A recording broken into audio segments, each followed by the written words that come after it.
Hi dear മക്കൾസ്, welcome back. Aslam sir ആണ് മക്കളെ. ഉഷാറല്ലേടാ മക്കളെ? നിങ്ങൾ ആദ്യമായിട്ടാണ് ഈ ചാനൽ കാണുന്നുണ്ടെങ്കിൽ മക്കളെ ലൈക്ക് ചെയ്യുക, സബ്സ്ക്രൈബ് ചെയ്യുക, ഫ്രണ്ട്സിനൊക്കെ ഷെയർ ചെയ്യുക, സെറ്റ് ആക്കുക. മക്കളെ നമുക്ക് physical and chemical change set ആക്കിയാലോ?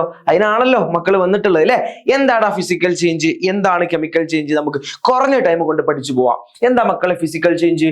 Physical change എന്ന് പറഞ്ഞാൽ തിരിച്ചു വരുന്നതാണ്. No new substance are formed during a physical change.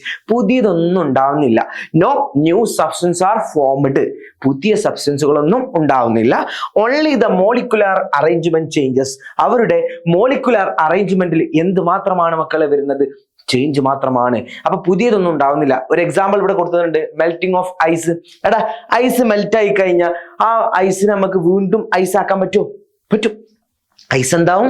Water ആവും. വാട്ടർ എന്താവും? ഐസ് ആവും. അപ്പൊ അത് വീണ്ടും തിരിച്ചു നടക്കുന്നതല്ലേ? റിവേഴ്സിബിൾ അല്ലേ? റിവേഴ്സിബിൾ ആയിരിക്കുന്നതിനൊക്കെ നമുക്ക് എന്ത് വിളിക്കടാ?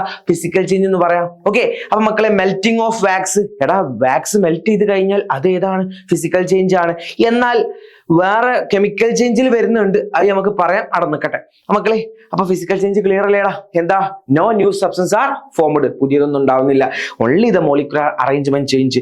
അവരുടെ അറേഞ്ച്മെന്റിലുള്ള മാറ്റം മാത്രമാണ്. അപ്പൊ ഐസ് വെള്ളവും, വെള്ളത്തിന് വീണ്ടും എന്താക്കാം? ഐസ് ആക്കാം. എന്നാൽ കെമിക്കൽ ചേഞ്ച് എന്താടാ? കെമിക്കൽ ചേഞ്ച് എന്ന് പറഞ്ഞാൽ a substance is converted into another one. ഒരു സബ്സ്റ്റൻസ് മറ്റൊരു സബ്സ്റ്റൻസ് ആയിട്ട് എന്ത് ചെയ്യാണ്? കൺവേർട്ട് ചെയ്യാണ് അല്ലെ? That means new molecules are formed. അതിനർത്ഥം ന്യൂ മോളിക്യൂൾസ് എന്താവാണ്? ഫോം ചെയ്യാന്നാണ്. അതായത് ഇപ്പൊ ഒരു ഉദാഹരണം, എക്സ്പ്ലോഷൻ ഓഫ് ക്രാക്കേഴ്സ്. എടാ, പടക്കം പൊട്ടിയെന്ന് കരുതുക. പൊട്ടിയ പടക്കത്തിന് വീണ്ടും നമുക്ക് പടക്കാക്കാൻ പറ്റുമോ? ഇല്ല. അവിടെ ന്യൂ സബ്സ്റ്റൻസ് ആർ ഫോംഡ്. പുതിയ സബ്സ്റ്റൻസുകൾ എന്തായേക്കാണ്? ഫോം ചെയ്തേക്കാണ് അല്ലെ? അവിടെ പുതിയ സബ്സ്റ്റൻസ് ഉണ്ടായേക്കാണ്. അത് പഴയതിലേക്ക് തിരിച്ചു പോകാൻ പറ്റൂല. അതുപോലെ തന്നെ ബേണിംഗ് ഓഫ് ഫയർവുഡ്. എടാ, മരം കത്തുകയാണ്. ആ കത്തിയ മരത്തിന് നമുക്ക് വീണ്ടും മരാക്കാൻ പറ്റുമോ? ഇല്ല. അപ്പൊ അത് കെമിക്കൽ ചേഞ്ചാ. അപ്പൊ തിരിച്ച് റിവേഴ്സിബിൾ നടക്കുന്നതൊക്കെ എന്താടാ? ഫിസിക്കൽ ചേഞ്ച് ആണ്. റിവേഴ്സിബിൾ അല്ലാത്തത് എന്താടാ? കെമിക്കൽ ചേഞ്ച് ആണ്. ഒരു എക്സാമ്പിൾ ഒന്ന് പറയാം മക്കളെ. കേർഡിംഗ് ഓഫ് മിൽക്ക്. മക്കളെ, പാല് തൈരായിട്ട് മാറുന്നത് ഏതാടാ? കെമിക്കൽ ചേഞ്ച് അല്ലേ? നമുക്ക് വീണ്ടും പഴയ സ്റ്റേറ്റിക്ക് മാറ്റാൻ പറ്റുമോ? ഇല്ല. ഓക്കെ, അപ്പൊ അതേത് ചേഞ്ച് ആണ്? കെമിക്കൽ ചേഞ്ച് ആണ്. ഇനി ബേണിംഗ് ഓഫ് കാൻഡിൽ. എടാ, ബേണിംഗ് ഓഫ് കാൻഡിലും മെൽറ്റിംഗ് ഓഫ് വാക്സും ഇത് രണ്ടും എന്റെ മക്കൾക്ക് മാറരുത്.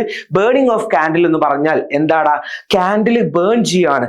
ബേൺ ചെയ്യുന്ന സമയത്ത് അവിടെ സോളിഡ് എന്തായിട്ട് മാറുന്നുണ്ട്? ലിക്വിഡും ആവുന്നുണ്ട്, ഗ്യാസും ആവുന്നുണ്ട്. അപ്പോൾ കേർഡിംഗ് ഓഫ് മിൽക്ക് കെമിക്കൽ ചേഞ്ച് ആണെങ്കിൽ ബേണിംഗ് ഓഫ് കാൻഡിലും തന്നെ മക്കളെ കെമിക്കൽ ചേഞ്ച് ആണ്. രണ്ടും കെമിക്കൽ ചേഞ്ച് ആണ്. എന്നാൽ മെൽറ്റിംഗ് ഓഫ് വാക്സ് എന്ന് പറഞ്ഞാൽ കെമിക്കൽ അല്ല, അത് ഫിസിക്കൽ ആണ്. അപ്പോ ഇവൻ എന്താണ്? മെൽറ്റിംഗ് ഓഫ് വാക്സ് പറയുമ്പോൾ വാക്സ് മെൽറ്റ് ചെയ്താണ്. ആ വാക്സിനെ നമുക്ക് തിരിച്ചു വീണ്ടും എന്താക്കാം? ആ വാക്സ് ആക്കി മാറ്റാൻ പറ്റും. മെൽറ്റ് ചെയ്ത വാക്സിനെ വീണ്ടും കട്ടിയുള്ള സോളിഡ് ആക്കാൻ പറ്റും. മെൽറ്റ് ചെയ്യാൻ പറയുമ്പോൾ ആ വാക്സ് സോളിഡിൽ നിന്നും ലിക്വിഡ് ആവുമല്ലേ? ആ ലിക്വിഡിൽ നിന്ന് വീണ്ടും എന്താക്കാം? സോളിഡ് ആക്കാം. എന്നാൽ ബേണിംഗ് ഓഫ് കാൻഡിൽ എന്ന് പറഞ്ഞാൽ അവൻ സോളിഡ് ആണ്, ലിക്വിഡ് ആണ്, പിന്നെ എന്തായിട്ട് മാറും? ഗ്യാസ് ആയിട്ട് മാറും. പിന്നെ എന്താ മക്കളെ? മെൽറ്റിംഗ് ഓഫ് ഐസ്, അത് ഫിസിക്കൽ ചേഞ്ച് ആണ്. Rusting of iron.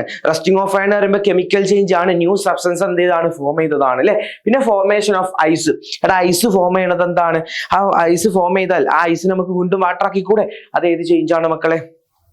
Physical change ആണ്. ഇനി ഡിസൊല്യൂഷൻ ഓഫ് സാൾട്ട് ഇൻ വാട്ടറും ബേണിംഗ് ഫയർവുഡ് ഫിസിക്കൽ ആണോ കെമിക്കൽ ചേഞ്ച് ആണോ എന്ന് മക്കൾ എന്ത് ചെയ്യുക? താഴെ കമന്റ് ബോക്സിൽ ഒന്ന് കമന്റ് ചെയ്യുക, സെറ്റ് ആക്കുക. അപ്പൊ ഫിസിക്കലും കെമിക്കലും ക്ലിയർ അല്ലേടാ? അപ്പൊ ലൈക്ക് ചെയ്യാൻ മറക്കല്, ഫ്രണ്ട്സിന് ഷെയർ ചെയ്യാൻ മറക്കല്. ഒരു കാര്യം കൂടി മക്കളെ, നമ്മളെ ക്ലാസ് 8ന്റെ CBSE ബാച്ചിന്റെ സൂപ്പർ ബാച്ച് നിങ്ങൾക്കായിട്ട് ഒരുക്കിയിരിക്കുകയാണ് എജുപോർട്ട്. മക്കളെ ജോയിൻ ചെയ്തോളി, സെറ്റ് ആക്കി പോയിക്കോളി. എന്തൊക്കെയാടാ നിങ്ങൾക്ക് വേണ്ടി ഞങ്ങൾ ഓപ്പർച്യൂണിറ്റീസ് തയ്യാറാക്കിയിരിക്കുന്നത്? എടാ, നിങ്ങൾക്ക് വേണ്ടിയിട്ട് doubt clearance mentorship, Kerala best, പിന്നെ എന്തൊക്കെയാണ് daily recorder class, weekly live sections, നിങ്ങൾക്ക് സൂം, ഡൗട്ട് ക്ലിയറൻസ്, PYQ എല്ലാം തന്നെ നിങ്ങൾക്ക് സെറ്റാക്കി തരാനാണ് CBSE ബാച്ച് ഞങ്ങളായിട്ട് ഒരുക്കിയിരിക്കുന്നത്. അപ്പൊ സെറ്റാക്കിക്കോളി. ഇപ്പൊ നിങ്ങൾ 5 മിനിറ്റ് കൊണ്ട് ഫിസിക്കൽ കെമിക്കലും സെറ്റാക്കിയില്ലേ? അതുപോലെ എല്ലാം നമുക്ക് കെമിസ്ട്രിയിലൊക്കെ സെറ്റാക്കാം. അസ്ലം സറൊക്കെ നിങ്ങളെ കൂടെ നിങ്ങൾ പഠിച്ചാൽ മാത്രം മതി. അപ്പൊ ഈ ഒരു അമൗണ്ടിൽ നിങ്ങൾ എന്ത് ചെയ്യുക? അഡ്മിഷനിൽ എന്ത് ചെയ്യുക? ജോയിൻ ചെയ്യുക. ജോയിൻ ചെയ്യാനുള്ള നമ്പർ ഇവിടെ കൊടുത്തിട്ടുണ്ട്, താഴെ ലിങ്കും കൊടുത്തിട്ടുണ്ട്, കമന്റ് ബോക്സിലുണ്ട് ലിങ്ക്. ജോയിൻ ചെയ്യുക. പിന്നെ നിങ്ങൾക്ക് ജോയിൻ ചെയ്താൽ മാത്സിന്റെ ബേസിക്സും ഇംഗ്ലീഷിന്റെ ബേസിക്സും ഹിന്ദിന്റെ ബേസിക്സും നിങ്ങൾക്ക് ഫ്രീ ആയിരിക്കും. ഓക്കെ, അപ്പൊ സെറ്റാക്കുക. എജുപോർട്ടിന്റെ കൂടെ സെറ്റാക്കിക്കോളി. നമുക്ക് സെറ്റാക്കി പഠിക്കാം. ഓക്കെ, അപ്പൊ സീ യു നെക്സ്റ്റ് ക്ലാസ്.